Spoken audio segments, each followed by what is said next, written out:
반갑습니다. 3년 만에 이 자리에 다시 서는 것 같습니다. 벗어도 되나요?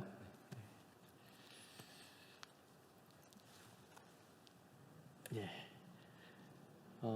제가 올해로 일본에 가서 선교한 지 햇수로 20주년을 맞이했습니다. 그래서 원래 예정은 코로나 전에 한국에 나가서 20년 동안 하나님께서 저희 가정을 통해서 이루셨던 일본 선교 행전을 후원하시는 분들과 또 후원교회 교우님들과 함께 나누면서 하나님께 영광 돌리기를 그렇게 계획했었는데 코로나로 인해서 그렇게 하지 못하고 이렇게 간단하게나마 신부산교회에서 선교복을 할 수 있게 되어서 너무 감사합니다. 사실 4월 28일에 저희가 입국을 했는데 그 사이에 선교 보고 해달라고 요청한 교회들이 한 군데도 없었습니다. 신부산교회가 처음이자 마지막입니다. 오늘 이렇게 보고할 수 있게 되어서 너무너무 감사합니다. 불러주셔서 감사합니다. 일단 제가 간단하게 어떻게 그동안 사역을 해왔는지 화면을 통해서 보고 드리도록 하겠습니다. 저희가 2002년 11월 15일에 일본 도쿄에 도착을 해서 지금까지 사역을 하고 있습니다. 주요 사역으로는 교회 개척 사역, 그리고 포럼 앤 아카데미 도쿄라는 단체를 설립을 해서 여러 가지 사역을 하고 있고요. 또 하나는 코스타 도쿄, 젊은 청년들 모임이죠. 연합 모임이죠.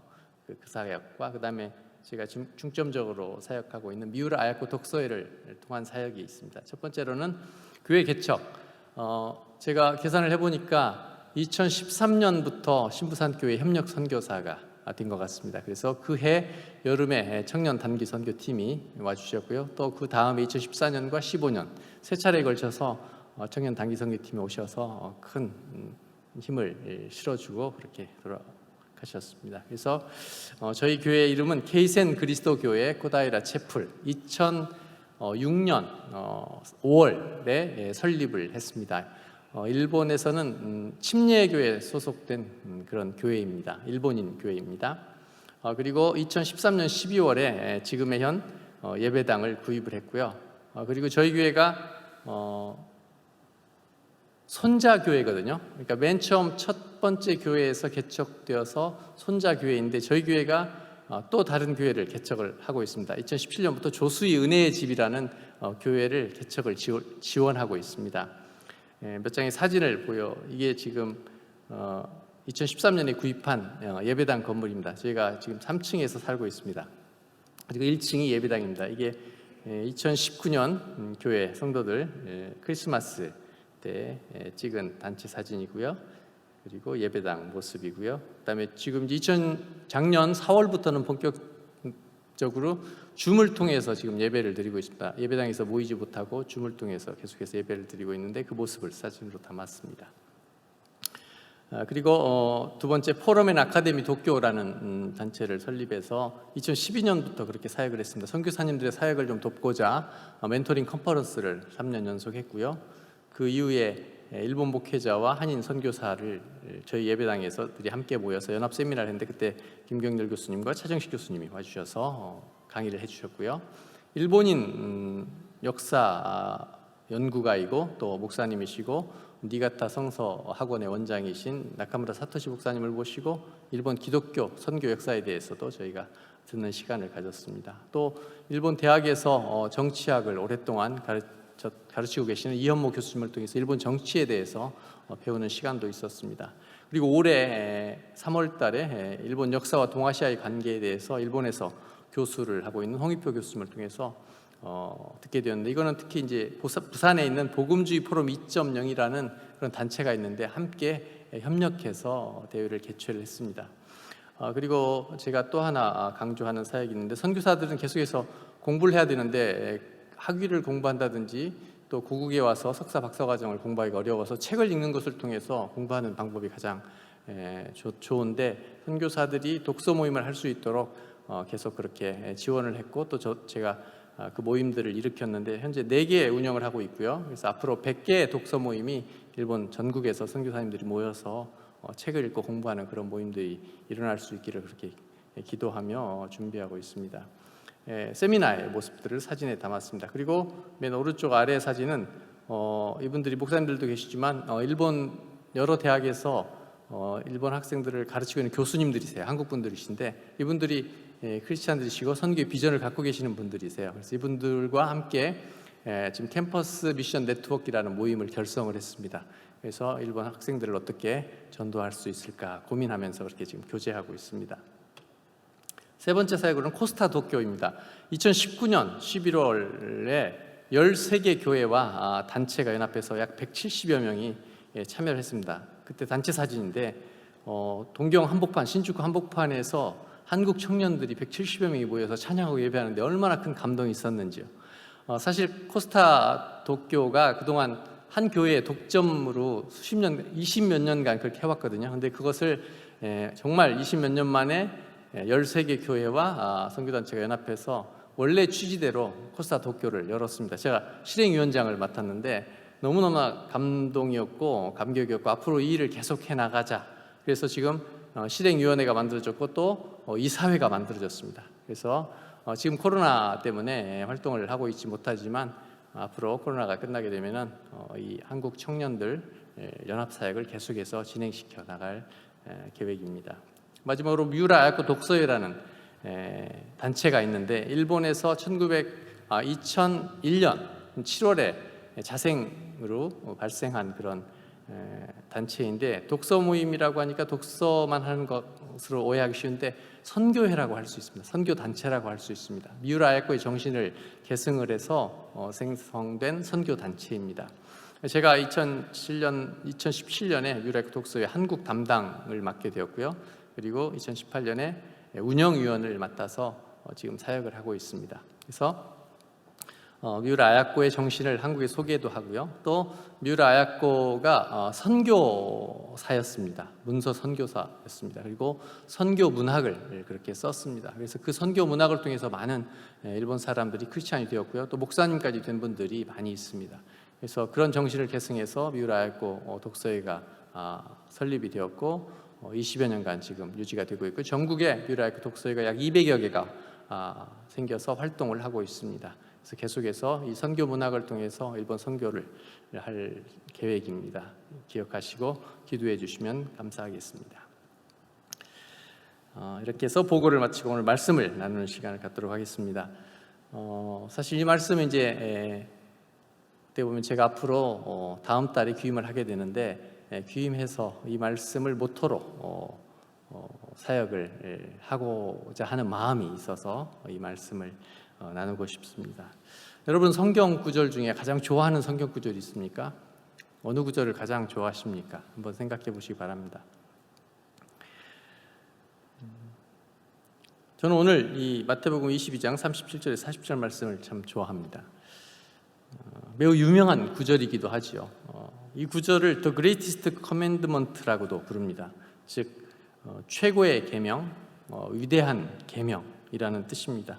우리가 Greatest Commandment 말고 Commission, Greatest Commission이라고 하는 또 유명한 구절이 있죠. 마태복음 28장 18절 19절 지상명령이라고 하고 최고의 명령이라고 하는 말. 그 구절과 거의 쌍벽을 이루는 말씀이라고 할 수가 있습니다.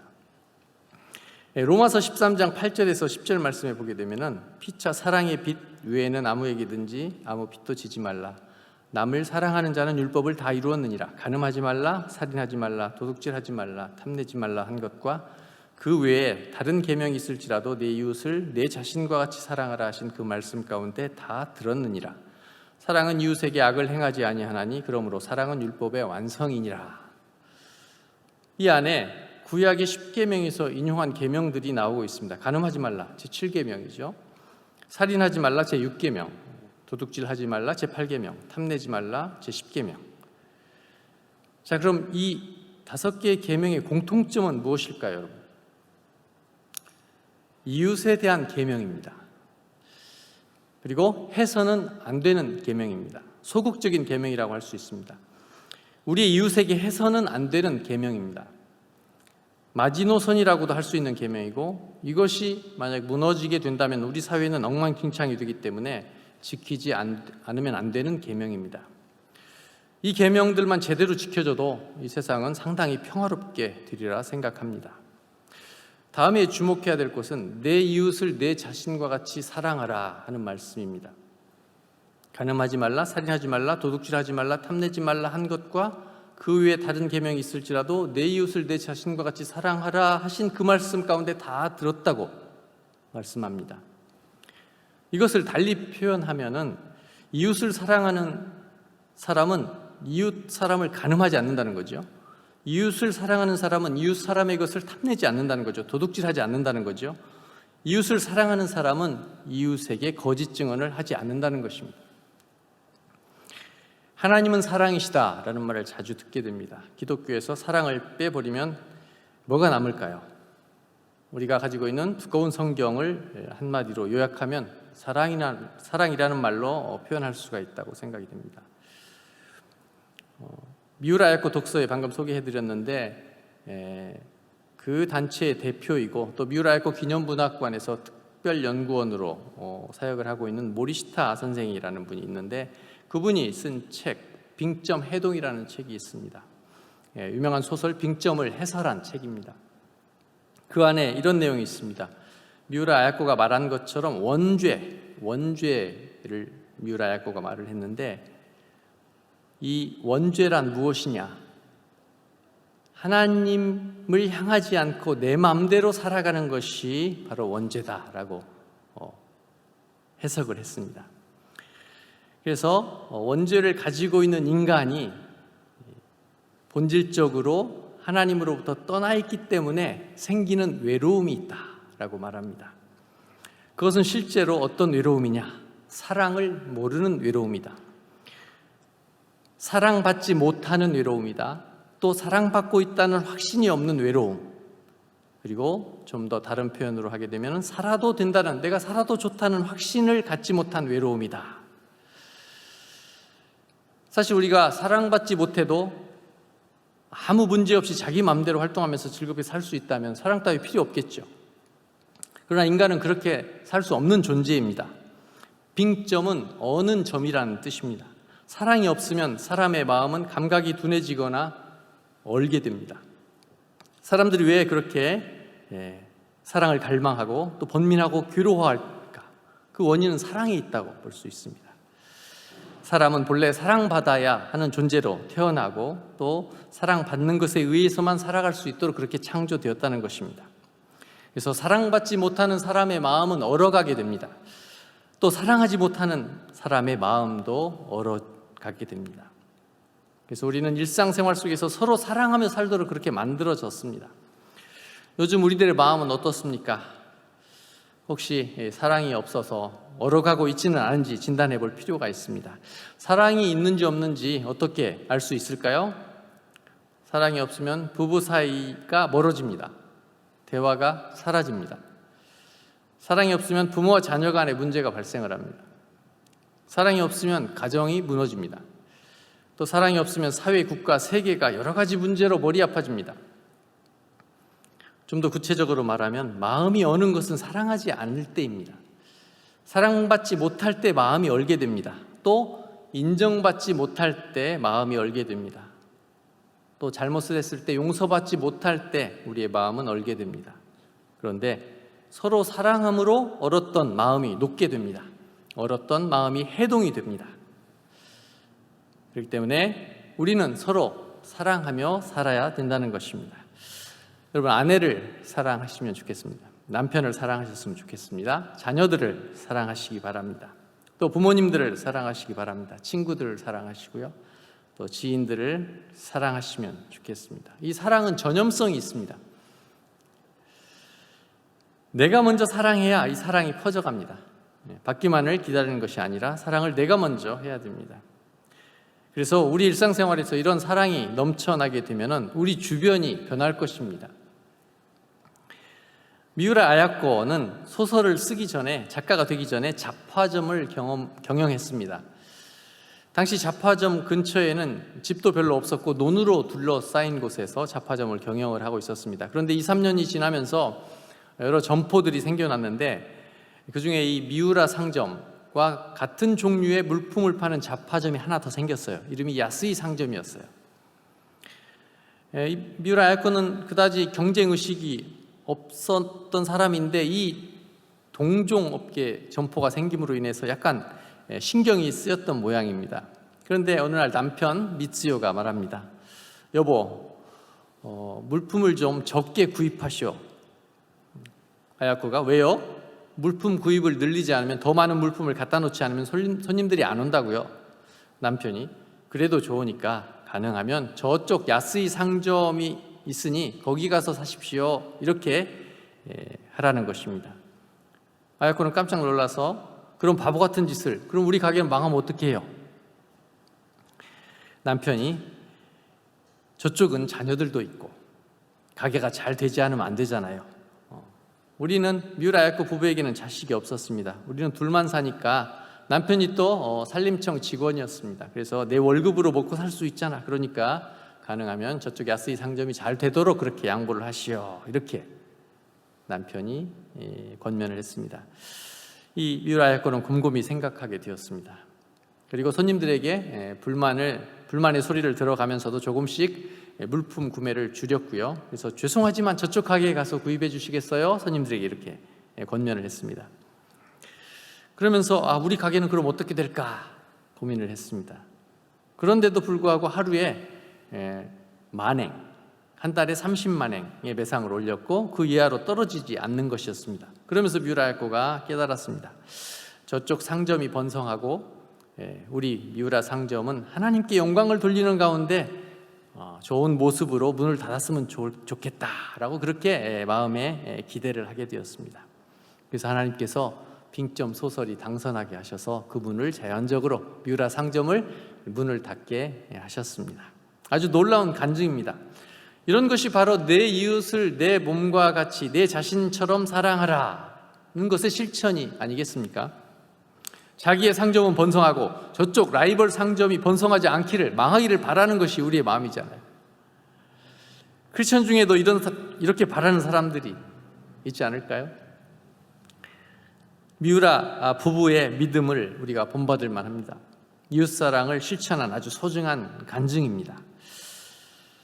우리들의 이웃을 한번 생각해 보면 좋겠습니다. 나는 내 이웃을 어떻게 생각하고 있을까? 여러분의 이웃을 한번 돌아보시면 좋겠습니다.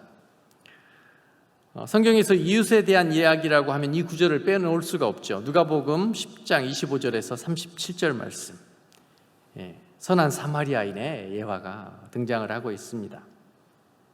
내용은 다 아시니까 제가 성경을 읽지 않겠습니다. 여기에서 강도 만난 사람의 이웃이 누구인가? 라는 예수님의 질문이 있습니다.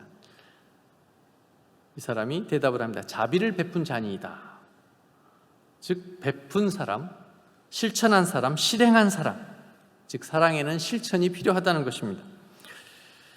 여러분 그런 생각 안 해보셨어요? 하나님께서는 특별히 사회적 약자를 편애하신다는 생각 안 해보셨습니까? 구약 성경에서는 과부, 나그네, 외국인, 고아를 긍휼히 여기셨습니다. 편애하셨습니다. 신약 성경에서는 굶주린 사람, 목마른 사람, 여행객, 나그네, 헐벗은 사람, 병자, 옥에 갇힌 사람들에게 긍휼을 베풀고 사랑을 실천한 것을 예수님에게 한 것과 같다고 그렇게 말씀하십니다. 이렇게 사회적인 약자들에게 사랑을 베푸는 것을 적극적인 사랑이라고 할 수가 있습니다. 사회적인 약자들은 같은 인간임에도 불구하고 많은 사람들에게 배척을 당하는 사람들을 말합니다. 차별을 받는 사람들을 말합니다. 일본에서는 아이누인, 오키나와인, 제일 코리안, 불황민들이 있다고 볼 수 있습니다. 하나님은 이런 사회적 약자들에게 특별한 관심을 갖고 계시고 사랑하고 계십니다. 하나님의 사람들인 우리도 하나님처럼 사회적 약자에게 관심을 가져야 됩니다. 교회가 이런 사회적인 약자들에게 또 이런 단체들에게 관심을 갖고 지원해야 합니다. 누가 이 세상의 재물을 가지고 형제의 궁핍함을 보고도 도와줄 마음을 닫으면 하나님의 사랑이 어찌 그 속에 거하겠느냐. 여기서 중요한 것은 사랑이 가능하려면, 이렇게 사랑을 베풀려면 먼저 하나님의 사랑이 필요하다는 것입니다. 먼저 하나님의 사랑을 받아야 한다는 것입니다. 하나님의 사랑을 받지 않았다면 사랑을 실천할 수 없다는 것입니다. 조나단 에드워드는 이렇게 말합니다. 하나님의 사랑으로 충만해진 경험을 통해서 영적인 비전과 사회의 변화까지 일으킬 수 있는 총체적 복음사역의 진정한 원동력을 얻었다. 하나님의 사랑을 충분히 경험해야 영적인 비전과 사회를 변화시킬 수 있는 힘을 얻을 수 있다고 고백하고 있습니다. 하나님의 사랑을 경험한 사람이 다른 사람을 사랑할 수가 있습니다. 하나님의 사랑을 받은 사람이 그 사랑을 전할 수가 있습니다. 미우라 야코 독서의 공식 포스터가 있는데 거기에는 이런 메시지가 적혀 있습니다. 나를 변화시킨 사랑을 당신에게도 전하고 싶어요. 어떤 권사님은 사위를 사랑하지 못하고 딸만 사랑한다는 권사님이 계셨어요.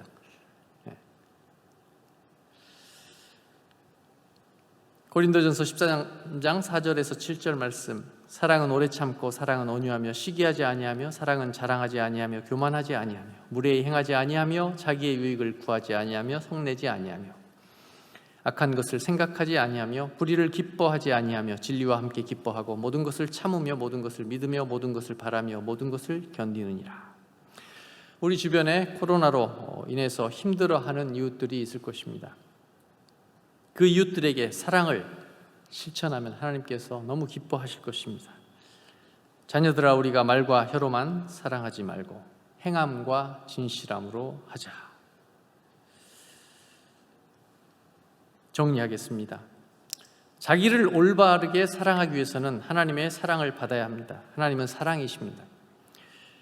하나님의 사랑을 받은 사람은 자기를 올바르게 사랑할 수 있습니다. 소극적인 계명을 지킬 수가 있습니다. 일상생활에서 서로 사랑하며 살 수가 있습니다. 하나님께 사랑을 받은 사람은 사회적인 약자를 사랑할 수 있는 힘을 얻게 됩니다. 적극적으로 사랑을 실천할 수가 있습니다. 누구부터? 나부터 이런 사랑을 실천해야 합니다. 그러면 가정에서는 사랑이 넘치는 부부가 될 것이고 사랑이 넘치는 가정이 되고 또 사랑이 넘치는 교회, 사랑이 넘치는 대한민국이 될 것입니다. 너희가 서로 사랑하면 이로써 모든 사람이 너희가 내 제자인 줄 알리라. 사랑하는 우리들을 보고 크리스천이 되고자 하는 사람들이 일어날 수 있도록 우리가 사랑을 실천해야 되겠습니다. 우리 함께 사랑의 사람으로 걸어가기를 간절히 바랍니다. 저는 일본에서 이런 사랑을 계속해서 실천할 수 있도록 기억하시고 기도해 주시면 감사하겠습니다. 기도하겠습니다. 사랑의 하나님 아버지, 감사와 찬송을 올려드립니다. 오늘 신부산교회에 와서 이렇게 20년간의 사역을 나누고 또 함께 일하시고 또 열매를 맺게 하신 하나님을 찬양하고 감사하게 하심을 감사합니다. 신부산교회와 함께 일본 선교를 동역할 수 있게 하신 것 감사합니다. 계속해서 일본 선교에 동역하는 교회로 사용하여 주시기를 간절히 원합니다. 또 저희가 다음 달에 귀임해서 사역을 계속하게 될 텐데 하나님께서 이제까지 함께 하셨던 하나님께서 동일하게 함께 하셔서 더 많은 열매를 맺고 또 더 많은 사랑의 실천을 통하여서 하나님께 영광 돌리고 또 선교에 많은 열매를 맺어서 하나님을 기쁘시게 하고 또 우리 신부산교회 교우님들과 함께 그 기쁨을 나눌 수 있도록 함께하여 주시옵소서. 우리 모두 사랑의 사람이 되어서 하나님을 기쁘시게 하는 저희들 되게 하여 주시옵소서. 예수 그리스도의 이름으로 기도하옵나이다. 아멘.